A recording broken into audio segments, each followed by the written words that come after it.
Brisbane Roar have won it. Two late goals. Absolutely unbelievable. I think it was only like 15 seconds of absolute mayhem. Berisha and Pascal Bosschaart continuing the argument. I tell you what, this is going to kick off if we're not very, very careful. It was just like this touchpad that just went off towards the end of the game. I was up in the grandstand. We started walking towards the lift at 1-0 up. And when we walked out into the stadium, it was you could hear the roars.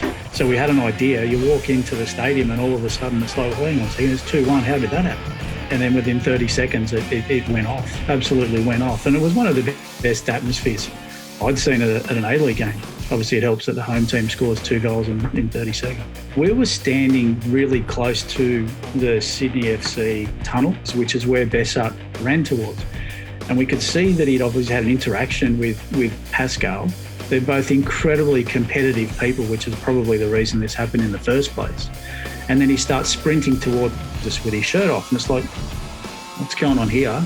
So we naturally just moved to that area. And as everyone started to run over, and I think it was James Mayer grabbed Bosschaart, that's when we all thought to ourselves, oh, this isn't normal. This is going to get interesting. I just thought to myself, I just need to make sure that I can get between, to grab Pascal and see if I can get him away.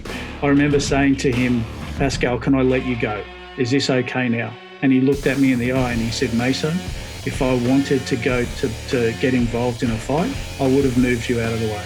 I had to look after the All-Stars, and that's when I properly met Bosschaart for the first time. We had a bit of a laugh about what had happened a couple of years earlier. The best way I can describe Bosschaart is he's a lot like Kev Muscat.